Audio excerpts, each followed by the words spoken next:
안녕들 하십니까? 서툰 타자를 눌러가며 한자 한자 인사를 드리게 된 70대 할머니입니다. 속이 영 시끄럽고 늙어서 이런 팔자를 살게 된 현실이 화가 나서 사연을 올리게 되었습니다. 세월이 참 빨라도 너무 빠르네요. 저에게도 어린 시절, 아가씨 시절이 있었는데 어디로 나이를 먹게 된 건지 모르겠습니다.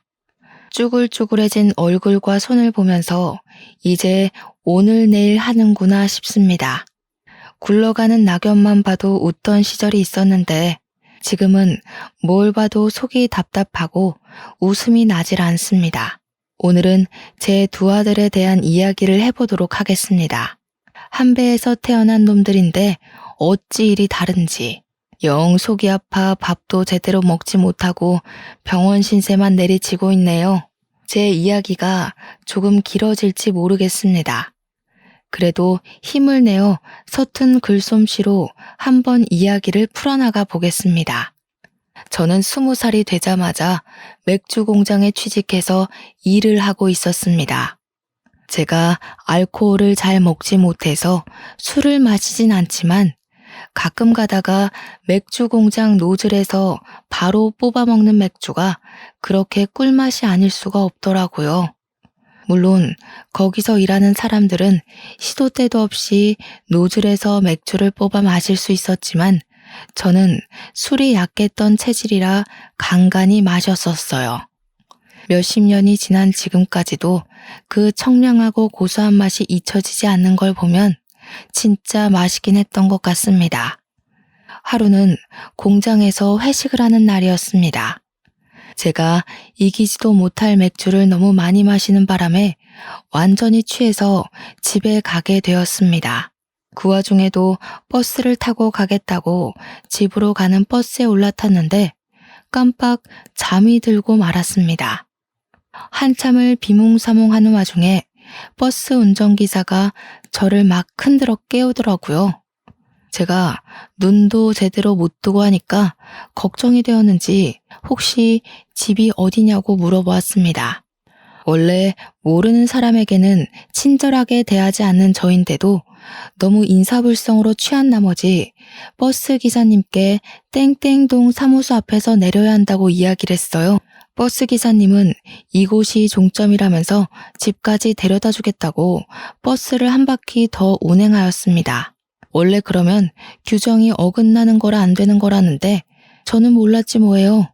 아무리 불 꺼진 버스를 타고 내려서 어찌어찌 집으로 잘 나오긴 했는데 다음날 술에 깨서 출근을 하려고 보니 지갑이 없더라고요. 글쎄 술에 취해서 어제 탄 버스에 지갑을 두고 내린 게 술이 깨면서 번뜩 생각이 나더라고요. 제가 취해서 얼마나 머리를 쥐어뜯었는지 바닥에 머리카락도 아주 수북했습니다.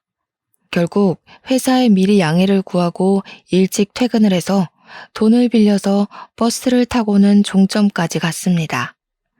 제가 내려서 버스 회사 앞을 기웃거리고 있으니 어제 저를 태워준 기사님이 저를 알아보고 막 달려오시더라고요. 손에 지갑을 든 걸 봐서는 제가 흘린 걸 알고 일부러 보관하고 있었던 것 같았습니다. 저한테 아가씨 다음부터는 그렇게 술 드시지 마시고 항상 조심하세요 하는데 제가 알겠다고 대답을 하면서 기사님의 얼굴을 제대로 보았죠. 생각보다 상당히 젊은 남자였어요.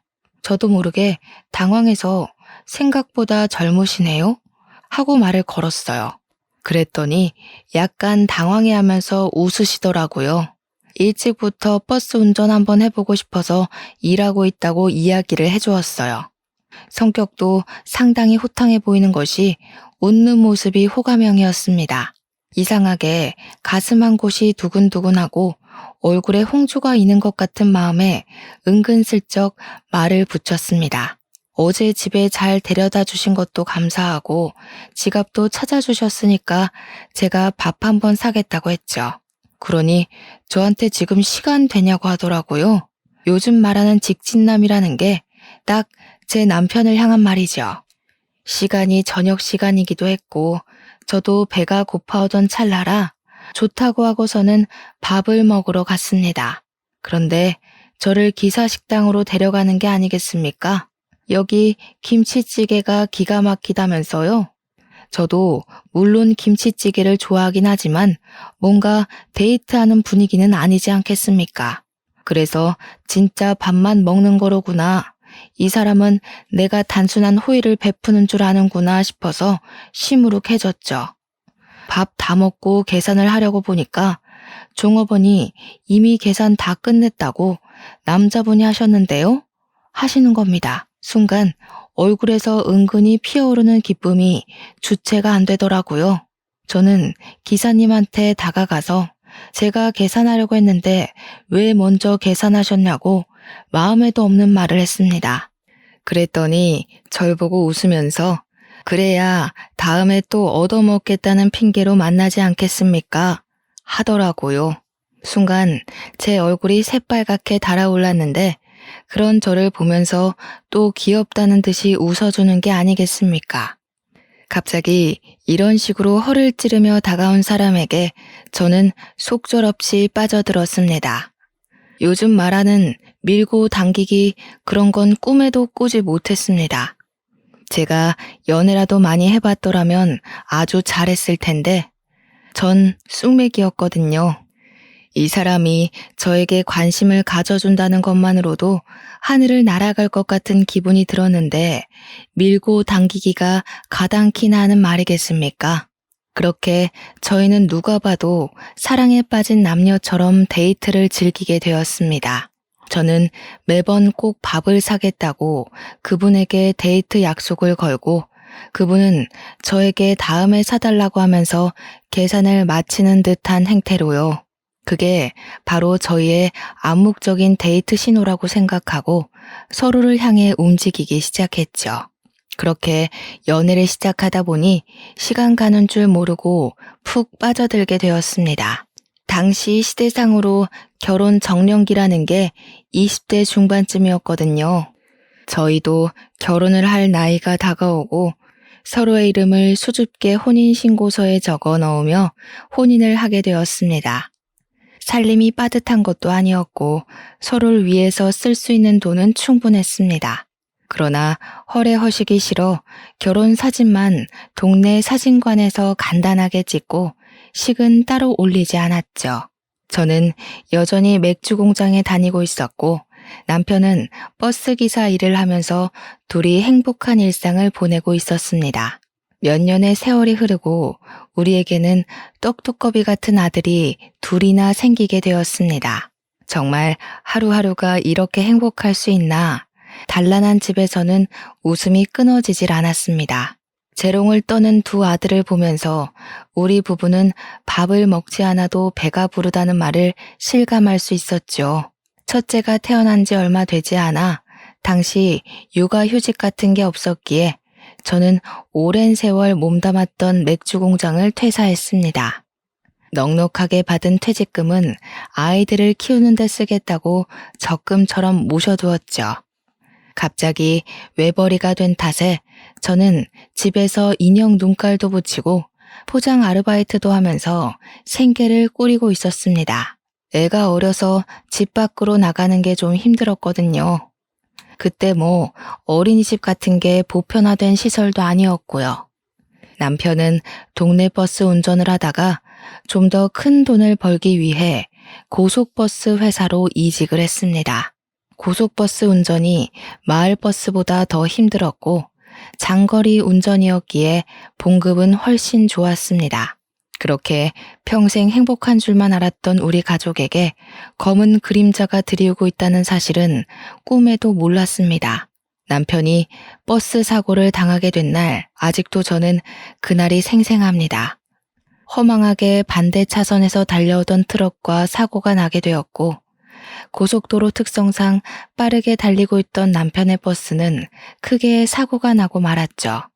승객들은 다행히도 얼마 다치지 않았지만 정면으로 트럭과 사고가 난 우리 남편은 그렇게 저와 두 아들의 곁을 떠나게 되었습니다. 현장에서 눈도 뜨지 못하고 병원으로 이송 한번 못 해본 채 그렇게 가버렸죠. 당시 남편의 사고가 뉴스에도 나왔는데 우리 남편이 핸들을 틀었다면 살았을 거라고 하더라고요. 대신 그만큼 승객들이 많이 다쳤을 거라고. 남편이 핸들을 틀지 않고 정면으로 트럭을 받아냈기에 남편만 참사를 당한 거라고 하더군요. 우리 남편 정말 직업의식 투철하다고 너무 멋있지 않냐고 흐느껴 울었습니다. 조금만 덜 멋있었어도 우리 아들들과 오래오래 함께 살 수 있었을 텐데 말이죠. 유감을 표하던 버스 회사에서도 보상금이 두둑하게 나왔고 당시 졸음운전을 했던 트럭 운전수에게도 합의금을 받았습니다. 버스 안에 타있던 승객들이 십시일반 모아서 위로금을 전달해 주기도 했습니다. 장례에는 모르는 조문객들이 찾아와 저를 위로하곤 했지만 저의 마음은 한 발자국도 나아지지 않았습니다. 그 돈이 다 무슨 소용이 있겠습니까? 남편이 없는데 말이죠. 우리 애들이 초등학교에 입학할 때 짜장면을 같이 먹어줄 남편이 없고 졸업식에 사진을 찍어줄 남편이 없고 결혼식에 혼주석에 같이 앉아줄 남편이 없는데 하루도 제 마음에 눈물이 마를 날이 없었습니다. 하지만 그것도 잠깐이었습니다. 너무너무 슬펐지만 우리 아들들은 점점 자라나고 초등학생이 되었는데 제가 돈을 벌어야 하지 않겠습니까? 그때는 여자가 돈을 벌기가 쉽지 않았습니다. 취직이라는 건 남자들의 전유물 같은 것이었거든요. 다행히도 맥주 공장에서 배워둔 주판 실력이 출중해서 사정사정해서 남편이 일하던 버스 회사에서 사무직을 보게 되었습니다. 아이들에게는 엄마의 손길이 절실하게 필요한 나이였지만 우리 가족이 먹고 살기 위해선 제가 가장이 되어야만 했습니다. 옆집에 친하게 오랜 시간 알고 지낸 이웃이 살고 있었기 때문에 저는 염치불구하고 아이들을 부탁하였습니다. 첫째 아이는 학교가 끝나면, 둘째 아이는 유치원이 끝나면 옆집으로 가서 이웃과 함께 밥을 먹고 시간을 보냈습니다. 저는 물론 옆집 이웃에게 매달 수고비를 조금씩 주게 되었죠.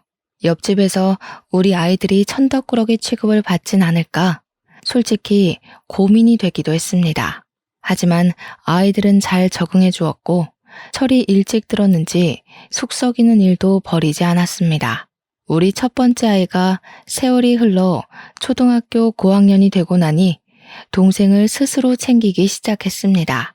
옆집에 더 이상 가지 않고 제가 미리 준비해둔 밥솥에 밥을 꺼내어 식탁에 차려 동생에게 밥을 주기도 하고 간혹 라면을 끓여 먹기도 하더군요. 우리 아이들이 스스로 해내는 걸 볼 때마다 얼마나 가슴이 아팠는지 모릅니다. 그때까지도 저는 혹시 몰라서 보상금을 꽁꽁 싸매고 있었습니다. 그 돈이면 몇 년 동안 일을 안 하고도 살 수 있을 만큼의 돈이었지만 사람 일이라는 게 또 모르지 않겠습니까?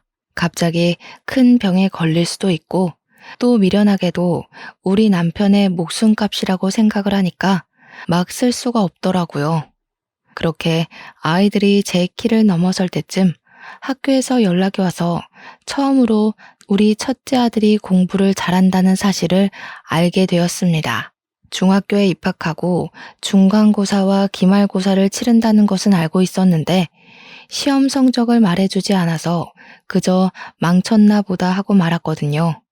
집에서 내리 공부를 할 수 있는 환경을 만들어주지도 못했는데 제가 언감생심 어떻게 우수한 성적을 바라겠습니까? 하지만 제 예상과 달리 우리 첫째 아이가 전교 5등 안에 드는 대단한 똑똑이었습니다. 그러니까 공부를 시키고 싶다는 욕심이 번뜩 나더라고요. 저는 열심히 일을 했지만 그 돈으로 첫째 아이의 학원비까지 내주고 우리 세 식구가 먹고 살기에는 조금 빠듯했습니다. 우리 남편도 원하는 일일 거라 생각을 하고 공부는 남편의 목숨값을 꺼내었으며 충당하게 되었습니다. 제 고민이 여러 차례 있었고 결국 그 돈을 꺼내자 우리 첫째 아들은 책임감을 가지고 더욱 열심히 공부를 하기 시작했습니다. 하지만 두 아들 모두가 다 제 뜻대로 움직여주진 않았습니다. 똑똑한 첫째와 달리 둘째 아들은 중학교에 입학하자마자 엇나가기 시작했거든요. 둘째 교복 주머니에서 어느 날 담배가 떡하니 나오는데 정말 혼낼 수도 없고 벌렁거리는 가슴만 내리 붙잡고 있었습니다. 첫째한테 부담 주고 싶지 않아서 공부만 했으면 좋겠기에 동생에게 잔소리를 해달라고 부탁도 못했네요. 날이 지날수록 엇나가는 둘째 때문에 제가 마음고생을 조금 심하게 했죠. 어느 날 둘째가 술에 취해서 들어와 거실 바닥에서 술 냄새 풀풀 풍기며 잠을 자기도 하고요. 학생 신분인데 참 못하는 게 없는 무법자더라고요. 가정 환경이 어려우니 아이가 마음 붙이고 살기가 어려운가 싶었죠. 하지만 그 와중에 우리 첫째는 정말 든든하고 우직하게 공부에만 집중했습니다. 시간이 물처럼 흐르고 우리 첫째 아이가 대입시험을 치렀습니다. 떡하니 명문대 합격증을 받아오는데 눈물이 왈칵 쏟아지더군요. 우리 첫째도 저를 보면서 키워주셔서 감사하다고 눈물을 글썽였습니다. 진심으로 저는 축하를 해주었죠. 그때 우리 둘째가 고등학교 2학년이었습니다. 첫째 반만이라도 닮았더라면 참 좋았을 텐데 엇나가기를 반복하던 우리 둘째는 저에게 학교를 그만두고 싶다고 이야기를 하더군요. 언제까지 이렇게 거지꼴로 살 수 없다면서 자기도 공부에 취미가 없으니 일이라도 해야겠다는 것이었습니다. 제가 등짝을 때리면서 말려도 보고 울며 애원하면서 말려도 봤지만 둘째의 마음은 뒤집어지지 않았습니다. 다른 건 몰라도 고등학교만큼은 졸업을 해야 하지 않겠냐고 이야기를 하는데 들은 척도 안 하더군요. 고등학교에서 배우는 것들이 무슨 소리인지도 모르겠고 배워봤자 하나도 소용없다면서 그냥 일을 하고 싶대요. 첫째는 그 이야기를 듣고 그냥 둘째 하고 싶은 거 하게 내버려 두라면서 자기 인생 자기가 사는 거 아니겠냐고 하더이다. 본인도 공부가 재밌어서 한 건 아니고 공부라도 해야 나중에 고생하지 않을 것 같아서 억지로 한 거라고 했어요. 결국 저는 두 손 두 발 다 들었고 둘째는 고등학교를 자퇴하고 바로 동네 중국집에서 배달 일을 하기 시작했습니다. 머리도 샛노란색으로 염색해서는 누가 봐도 동네 양아치처럼 보였지만 그대로 배달 일이 재미는 있는지 일은 성실히 하더군요. 중국집 사장님이 우리 아들 일 잘한다면서 가끔 집으로 탕수육도 보내주고 그랬습니다. 첫째 아들이 군대를 만기 전역을 했어요. 그러자 둘째가 바톤 터치를 하듯이 군대를 가게 되었습니다. 우리 첫째 아들은 정말 엄청난 수재였어요. 명문대에서 날고 기는 애들 중에서도 손에 꼽히는 그런 수재요. 결국 대학을 졸업하자마자 보란듯이 대기업에 들어가게 되었습니다. 우리 아들이 정말 얼마나 자랑스러웠는지 몰라요. 그러는 와중에 둘째는 짜장면 배달 일을 쭉 하다가 중국집 사장님 사정이 좋지 않아 식당 문을 닫게 되면서 할 일이 없어지고 말았죠. 배달 일을 해봐야 돈이 안 된다고 하면서 며칠을 내리 고민을 하더니 자신 있는 건 운전밖에 없다고 하더라고요. 그러면서 대형차 면허를 따더라고요. 버스 운전기사를 하겠다는 것이었습니다. 당연히 저는 손에 땀이 나도록 말렸습니다. 그게 얼마나 위험한 일인지 아냐고요. 네 아비가 어떻게 죽었는데 네가 버스 운전기사를 하겠다고 하냐면서 아버지 생각을 하라고 했습니다. 그러니까 둘째가 그러더군요. 우리 아빠 멋있잖아. 나도 버스 운전할래. 이러는데 제가 어찌 말리겠습니까? 그래서 너 하고 싶은 대로 한번 해보라고 했습니다. 그렇게 다들 각자의 자리에서 열심히 생계를 책임지며 일을 했습니다. 저는 여전히 버스회사 사무실에서 일을 했고 둘째는 우리 회사 고속버스 운전기사가 되었습니다. 큰아들은 대기업 연구실에서 성과를 내며 승진도 초고속으로 하고 아주 탄탄대로를 걷고 있었죠. 그렇게 몇 년이 더 지나고 첫째 아이가 결혼을 하겠다고 며느리감을 데리고 오겠다고 했습니다. 집에서 만나는 거냐? 오래간만에 솜씨 자랑 좀 해야겠다. 갈비찜을 해둘까? 우리 아들 갈비찜 좋아하잖아. 라고 했더니 아들이 고개를 절레절레 졌더군요. 집이 낡아서 부끄러우니 그냥 밖에서 만났으면 좋겠습니다. 하더라고요. 그래서 그냥 알겠다 그러자라고 대답을 했습니다. 큰아들이 부른 식당으로 가니 며느리 될 아이가 떡하니 앉아 있었습니다. 첫인상이 너무 곱고 예쁘더라고요. 하늘색 원피스에 머리에는 진주가 촘촘히 박힌 머리띠를 하고 왔는데 무엇보다 손이 정말 곱고 희고 예뻤습니다. 나처럼 고생한 손이 아니라 올곧게 쑥 자란 손가락이 예뻐서 아가씨는 무슨 일을 하는 사람이요? 하고 물어보니까 피아노 전공을 했다고 하더라고요. 큰아들이 팔불출처럼 예비 신부가 피아노 전공을 했다고 이야기를 하면서 지금은 학원에서 아이들을 가르치고 있다고 설명해 주었습니다. 그래서 그렇구나. 손이 너무 예쁘더라. 이야기를 했더니 저한테 웃으면서 제가 살림이라는 걸 전혀 안 해봐서 그럴 수도 있어요 하더라고요. 제가 속으로 숨을 헛들이킬 정도로 매우 당황하였습니다. 그래도 결혼하고 나면 살림을 해야 할 텐데 미리 배우는 게 좋지 않겠냐고 하니까 저를 힐끔 보더니 그러더군요. 저는 도움이 쓸 거라서 살림 안 배워도 될 것 같은데요. 라고 해요. 말문이 턱 막혔습니다. 그래도 뭐 아들이 대기업을 다니고 있고 예비 며느리도 레슨 같은 걸 한다고 하니까 알아서들 잘 살겠지 했습니다. 이것저것 대화를 하는 와중에 나한테 예비 며느리가 약간 당돌하게 이야기를 하더라고요. 저는 매년 명절마다 해외여행을 다녀왔었거든요. 결혼한다고 해서 그걸 바꾸고 싶지 않아서. 앞으로도 명절에는 그이랑 해외여행을 가려고 해요. 제가 듣기로는 제사가 없다고 들었는데. 죠? 저는 맞는다고 제사 없다고 했어요. 그러니까 싱긋 웃으면서 그럼 명절에 여행 가도 상관없겠네요 하면서 네일 아트를 했는데 벗겨졌다면서 속상해하는 게 아니겠습니까? 우리 첫째 아들은 또 그 손톱 보면서 까져서 속상해서 어떻게 하냐고. 아주 둘이 짝짝꿍이 잘 맞더라고요. 우리 둘째만 저를 빤히 보면서 저거 둘 다 이상한 거 아니냐고 조용히 묻더라고요.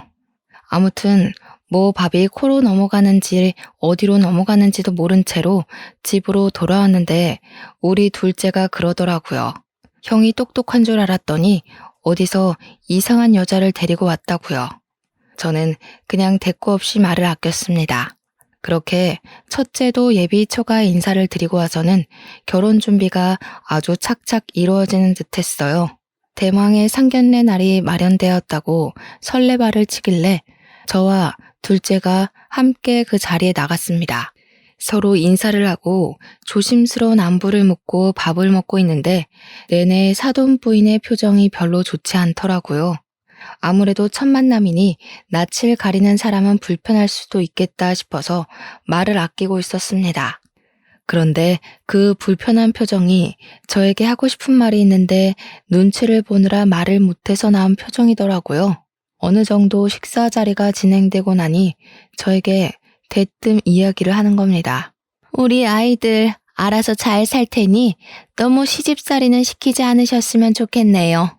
아니, 제가 뭐 애들을 시기 질투해서 나쁜 소리를 하고 일부러 시집살이를 시키겠습니까? 원래 시자 붙으면 좋은 소리를 해도 나쁜 소리처럼 들리지 않겠나요? 그렇게 걱정이 되시면 몇 년 더 미뤘다가 결혼시킵시다. 그랬더니 그제야 그건 아니라면서 애들이 좋다고 좋아 죽겠다는데 빨리 시키는 게 좋지 않겠니요? 그저 딸 가진 부모의 마음으로서 걱정이 되어서 한 소리라고 자기 딸 잘 봐달라고 하는데 저는 이미 마음이 푹 상해버렸죠. 자리가 끝나고 첫째가 저한테 오더니 왜 그 자리에서 그런 소리를 했냐고 저를 타박하는 게 아니겠습니까? 어찌나 팔푼이 같던지 그렇게 똑똑하던 아들이 예비 며느리에게 푹 빠져서 저런 꼴을 하는 게 어이가 없었습니다. 저는 엄마가 그렇게 무시를 당하는데도 처가를 싸고 들고 싶냐고 이야기를 했죠. 내가 뭘 했다고 시짜노릇했다고 저러냐고 아들이 입을 꾹 다물더라고요. 하지만 좋다는 그 둘을 어찌 말리겠습니까? 결국에는 결혼까지 하더라고요. 첫째네 부부가 신혼여행을 다녀와서 시댁에 인사를 드리겠다며 저희 집에 한복을 입고 찾아왔는데 둘 다 빈손이더라고요. 그래서 둘째가 처가해도 아무것도 안 드린 거냐고 물어보니까 첫째가 우물쭈물 하더라고요. 우리 집에만 빈손으로 온 것이 뻔했죠. 아들 키운 거 참 소용 하나도 없더군요. 둘째가 그거 보더니 형도 참 너무한다면서 방으로 들어갔고 분위기는 걷잡을 수 없이 싸해졌습니다. 아침부터 저런 것들 먹이겠다고 갈비찜을 했다는 게 참 짜증이 나더군요. 밥 잘 먹고 차 한 잔 마시고 제가 머리가 지끈거려서 이제 가보라고 했더니 며느리가 저한테 은근히 말을 붙여오더군요. 어머님, 갈비찜 남았으면 저 좀 싸주시면 안 돼요? 하면서 그렇게 야들야들한 갈비찜은 처음 먹어봤다고 너무 맛있었대요. 제 손으로 한 음식을 또 맛있다고 먹어주니까 기분은 좋더라고요. 그래서 싸주겠다고 했죠. 제가 또 갈비찜을 하면 큰 솥으로 한 움큼 쪄서 일부러 넉넉하게 만들거든요. 우리 둘째가 제가 만든 갈비찜을 워낙 좋아해서요. 제가 락앤락 통에 첫째내 주려고 갈비찜을 담고 있는데 쓱 보더니 냄비는 내일 돌려드리겠다면서 냄비를 번쩍 드는 게 아니겠어요? 제가 얼마나 당황했는지 이 락앤락 통을 들고 가야지 했어요. 그러니까 에게 겨우 그거요? 하는 눈으로 바라보길래 이거면 너네 한 끼 충분하다고 이야기를 했습니다. 갈비찜은 다음에 또 해줄게. 오래 두면 맛없어. 하는데 제 입에 다 들어갈까봐 아쉬우세요? 하고 뾰족하게 말을 하더라고요. 첫째가 다른 반찬도 싸달라고 하길래 작은 락앤락 통에 일일이 담아서 줬어요. 통은 집에 가서 옮겨 담고 씻어서 내일 돌려달라고 했더니 알겠다고 하더라고요. 하지만 다들 예상하셨겠지만 다음날 락앤락 통은 당연하게도 돌아오지 않았습니다. 아주 깜깜무소식이더라고요. 물론 그거 얼마나 한다고 새로 사면 되긴 하지만 알뜰하게 사시는 주부님들은 다들 아실 겁니다. 그거 한두 푼 하는 것도 아니고 자꾸 사봐야 찬장에 차리만 차지하는 거 아시잖아요. 남의 것을 빌려갔으면 당연히 빠르게 가지고 와야 하는 거 아닙니까? 제가 며느리한테 락앤락 통을 돌려달라고 3번을 이야기했더니 그제야 통을 돌려주더라고요. 그런데 반찬 찌꺼기가 그대로 묻어있는 게 아니겠습니까? 그러니까 다른 통에 덜어놓고 빈 통은 씻어서 가져다 달랬는데 옮겨 담지도 않고 내내 그 통에 담아두고 먹다가 다 먹으니까 빈 통만 가져온 것이었습니다. 제가 뭘 다른 걸 바란 것도 아니고 설거지만 해서 가져오라고 한 건데 그거 하나를 못 지키다뇨. 물론 그거 덜렁 하나면 제가 이렇게 구구절절 사연을 쓰지도 않았겠죠. 첫째 며느리가 임신을 했는데 저를 너무 부려먹는 게 아니겠습니까? 그때도 저는 일을 하고 있었을 때였어요. 물론 퇴직을 생각하고 있긴 했지만 할 수 있는 데까지는 일을 하려고 했단 말이죠. 첫째는 대기업 다니니까 나올 수가 없다면서 저한테 어머님 저 이거 먹고 싶어요. 저거 먹고 싶어요. 난리가 난 겁니다. 남편한테 해달라고 해야지 하니까 바빠서 안 된다고 하고 나는 일 안 하니? 하고 물어보면 어머님 그이는 대기업이잖아요. 하는 겁니다. 처음 한두 번은 해줬는데 도저히 안 되겠기에 친정에다가 이야기를 하라고 딱 잘라서 말을 했어요. 그랬더니 시모 사랑 며느리 사랑이라던데 어쩜 며느리인 자기를 챙겨주지 않을 수가 있냐고 갈비찜 먹고 싶으니까 당장 해오라고 울고불고 난리를 치는 겁니다. 결국 저도 못 참고 아들한테 이야기를 했더니 임신해서 예민해서 그런 거니까 갈비찜 좀 해주랍디다. 그래서 내 회사 일은 네가 해줄 거냐고 화가 나서 이야기했더니 엄마 이제 일 쉴 때도 됐잖아요 라고 하더군요. 자기가 생활비를 줄 것도 아니면서 저한테 이래라 저래라 하는 게 너무 어이가 없었습니다. 그래서 저는 결국 필사적으로 첫째 며느리를 피하면서 지낼 수밖에 없었습니다. 10달 동안 일이 바빴다고 연락도 제대로 받지 않고 일부러 아침 일찍 비몽사몽일 때 전화 걸어서 할 말만 하고 끊었죠. 그렇게 출산을 하게 된 날 저는 한달음에 며느리를 보러 갔습니다. 너무 이쁜 손주를 보면서 우리 첫째가 이렇게 아이도 낳고 키우는구나 싶어서 남편 생각에 눈물이 나더라고요. 첫째 며느리에게 수고했다면서 현찰로 300만 원을 뽑아와 조리원 비용으로 쓰라고 손에 쥐어주었습니다. 그랬더니 첫째 며느리가 금액을 확인하더니 이러더군요. 요즘 조리원 가격이 얼만데 겨우 300만 원이에요? 마음 같아서는 당장에 그 돈 내놔라 하고 가져가고 싶었지만 꾹 참았습니다. 출산한 지 몇 시간 지나지 않았는데 저까지 스트레스 주고 싶지 않은 마음이 컸죠. 그렇게 몇 주 후 저는 드디어 미루고 미뤘던 퇴직을 했습니다. 어차피 노후 자금이랄 거야 그동안 모아두었던 돈도 있고 둘째 아들 결혼시킬 돈도 충분히 마련되었다고 생각한 찰나였어요. 이제는 나도 여유 있게 여행도 다니고 유흥도 즐기면서 나를 위한 삶을 살아야겠다고 마음을 먹었는데 제가 퇴직하자마자 전화기에 불이 나더라고요. 첫째 며느리가 자기가 육아 너무 힘들다면서 저보고 와서 좀 도와달라고 하는 겁니다. 친정은 뒀다 국 끓여 먹나 싶었는데 저도 손주가 보고 싶기도 했고 간혹 가다가 도움을 주는 건 괜찮겠다 싶었습니다. 하루는 정말 죽겠다고 제발 와달라고 빌고 빌어서 큰맘 먹고 큰애네 집에 갔는데 글쎄 저한테 애를 쓱 맡기더니 자기는 친정엄마랑 목욕탕을 가겠다는 겁니다.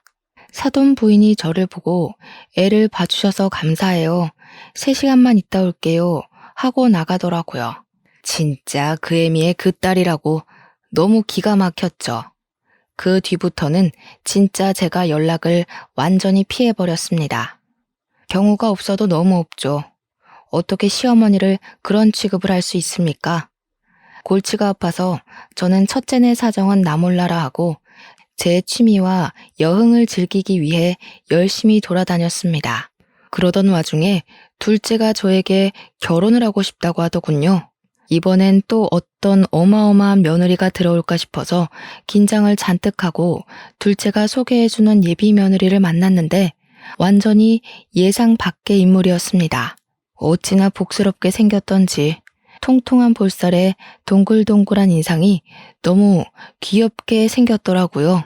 하지만 생긴 게 성격과 일치하지 않을 수도 있기에 제가 먼저 선수를 치고 말했습니다. 나는 시자 노릇한다는 이야기 듣고 싶지 않다. 적당히 거리를 두고 지내는 게 좋을 것 같구나.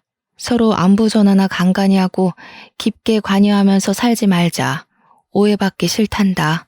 제가 일부러 딱 잘라서 차갑게 이야기를 하니까 둘째 며느리가 갑자기 눈물을 뚝뚝 흘리는 겁니다. 자기는 그런 걸 기대했다고 하면서 서로 좀 부딪히면 어떻겠냐고 같이 어울리고 부대끼면서 살고 싶다고 하는 겁니다. 알고 보니까 둘째 며느리 될 아이가 부모 없이 힘들게 자란 친구라고 하더군요.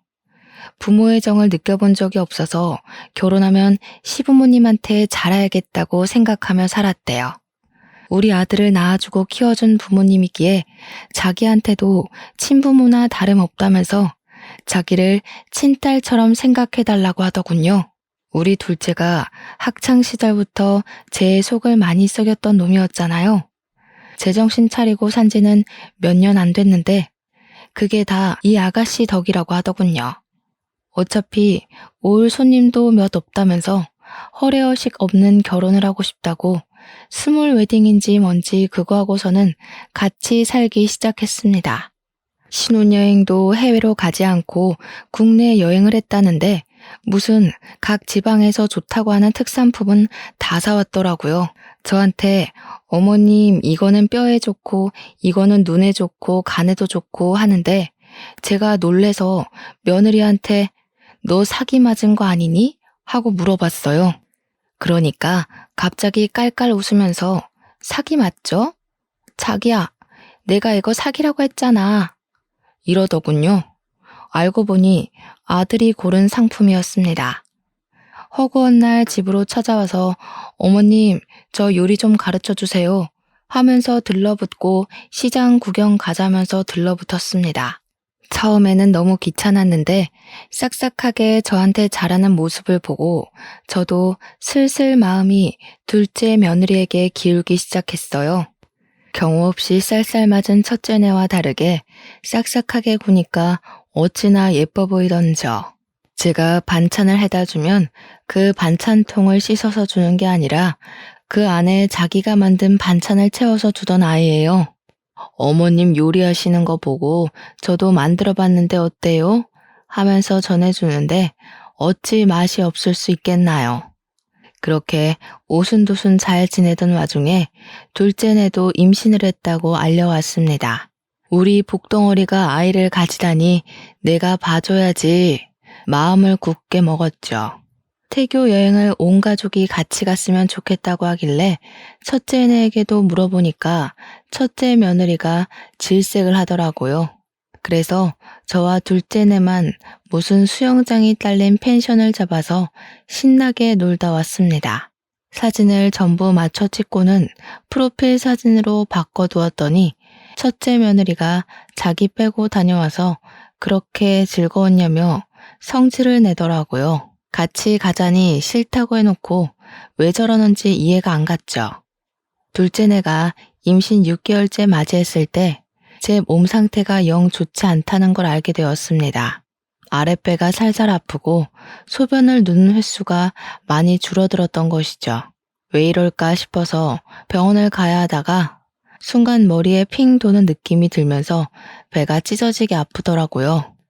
막 토할 것 같이 울렁울렁거리는데 제가 119에 전화를 걸어서 도와달라고 하자마자 기절을 해버린 거예요. 요즘은 위치 추적인가 뭔가가 다 된다고 하더니 제 위치를 추적해서 찾아온 구급차를 타고 병원으로 이송되었습니다. 급성 신부전증이라는 진단을 받게 되었고 오래 방치해서 기능이 많이 나빠졌다고 혈액 투석을 해야 한다고 하더군요. 이게 또 주기적으로 투석을 받아야 한다는데 너무나도 막막한 겁니다. 아들들이 병원에서 연락받고 헐레벌떡 도착을 했어요. 별거 아니라고 걱정하지 말라고 저를 안심시켜주는데 자기들도 얼마나 깜짝 놀랐겠습니까? 그런데 또 투석을 할 때 보호자가 필히 함께 해야 한다고 하더라고요. 다들 눈치만 보고 있던 찰나에 둘째 며느리가 걱정 말라고 자기가 하겠다고 하더군요. 임신 6개월에 병원 자꾸 가는 거 아니라고 하는데도 박박 우기더니 출산 때만 형님이 좀 도와주세요 하더라고요. 그 뒤로는 정말 둘째가 저를 극진히 보살피면서 왔다 갔다 해주었습니다. 신장 이식이 필요한 건 아니라고 하면서 조심하라고, 물도 많이 먹지 말고 반찬도 전부 저염으로 먹어야 한다고 하면서 손수 반찬까지 다 만들어 주었습니다. 제가 딴 건 몰라도 둘째 며느리 하나는 정말 잘 들였구나 싶었어요. 점점 더 기력을 찾고 회복을 해가는 와중에 둘째 며느리가 드디어 손주를 낳게 되었습니다. 얼마나 예쁘겠습니까? 병원까지 찾아가서 둘째 며느리에게도 300만 원을 주었더니 너무 감사하다고 엉엉 울더라고요.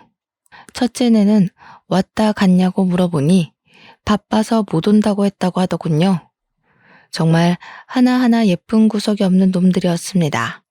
아무튼 이틀 뒤에 조리원으로 옮긴다고 하길래 이왕 간 거 마사지 받고 푹 쉬다가 오라고 하고 집으로 돌아왔습니다. 요즘 혈액 투석은 동네 병원에서도 가능하다고 해서 제가 너무 만만하게 봤던 거죠. 일주일 뒤에 제가 또 쓰러지게 된 겁니다. 소변량이 줄어들고 몸이 으슬으슬하더니 그만 결국 병원에 입원을 하게 되었는데 둘째네는 조리원에 있으니까 첫째네에게 호출을 했어요. 얘야, 내가 지금 병원에 입원을 하게 되었으니 병원으로 와 다오. 외요는 무슨 외요야. 보호자가 필요하다는데 아들들이 죄다 바쁘니 네가 좀 와야겠다. 저는 뭐 안 바쁜 줄 아세요? 동서는요? 둘째네는 출산해서 조리원에 있지 않니? 조리원에서도 다 외출되고 하는데 나가 놀 수 있을걸요? 내 병원에 오는 게 나가 노는 거야? 됐다, 끊어. 병원에서 보호자님을 찾는데 제가 보호자 같은 거 없다고 딱 잘라 말했습니다. 그러니까 병원에서는 좀 걱정이 됐나 보더라고요.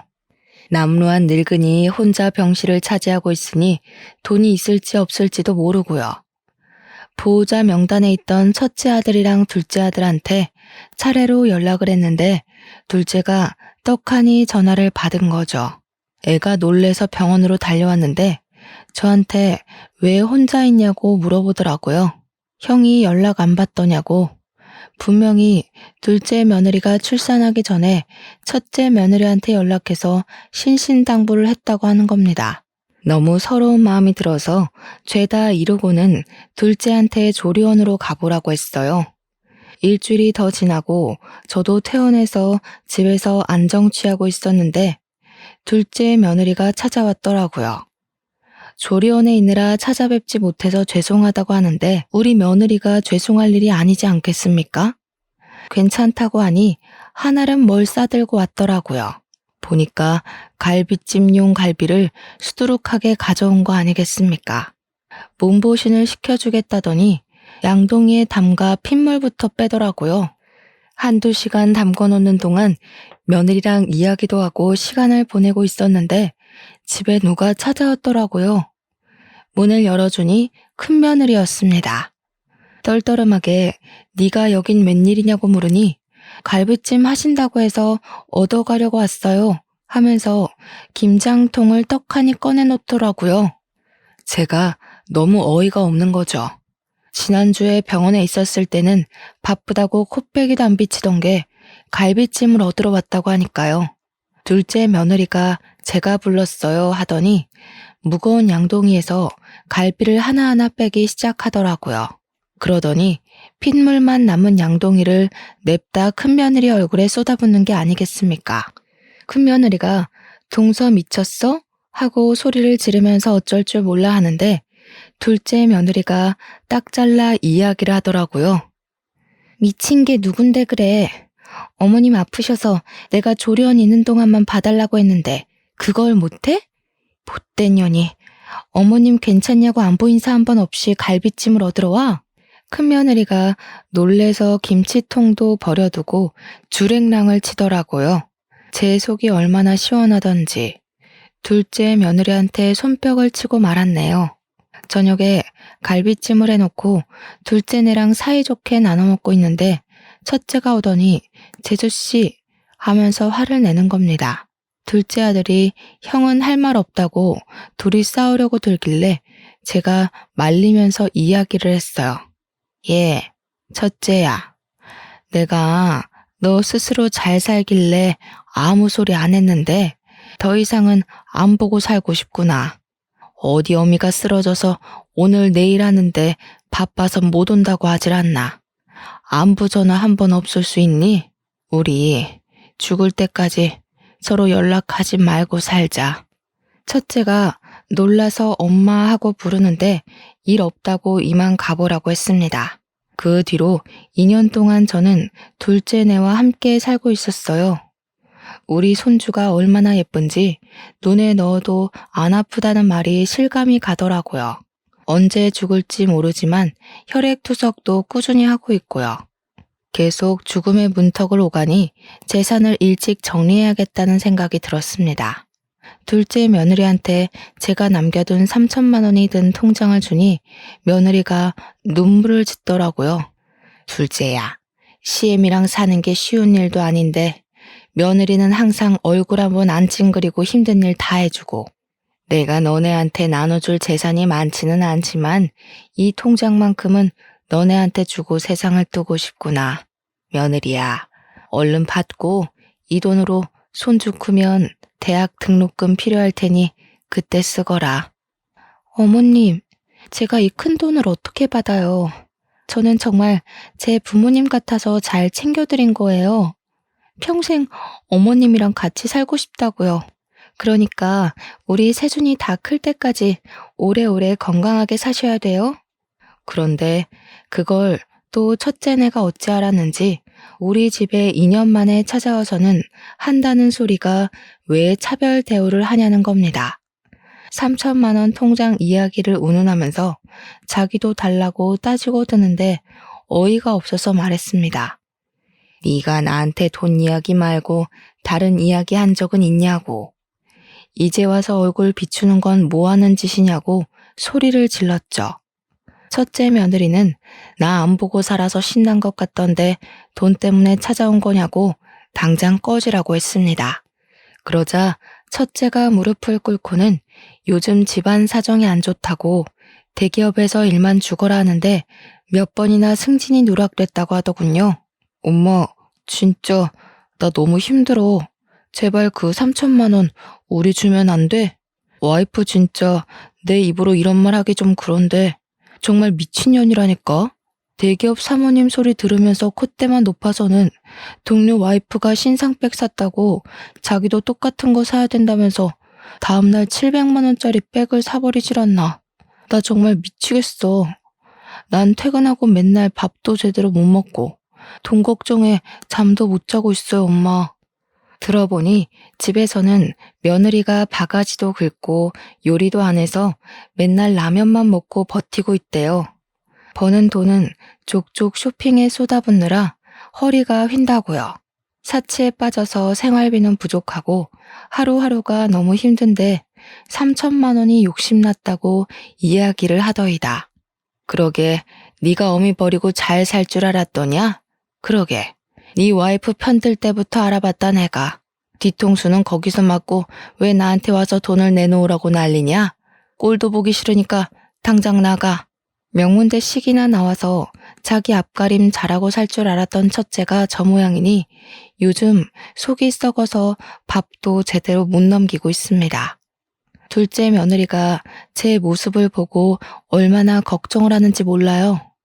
이래서 며느리는 신중하고 또 신중하게 들어야 한다는 말이 맞나 봅니다. 가만히 있는 게 자식들 도와주는 건 줄 알았는데 너무 후회 중입니다. 돈이 아니라 인성을 봤어야 했는데 속이 정말 썩어 문드러집니다. 저와 같은 고민이 드는 분들이 있다면 꼭 한번 다시 생각해 보시기 바랍니다. 가정의 평안을 위해서는 외모가 중요한 게 아니라 내면이 중요하다는 사실을요. 제 이야기를 들어주신 시청자 여러분께 진심으로 감사드립니다.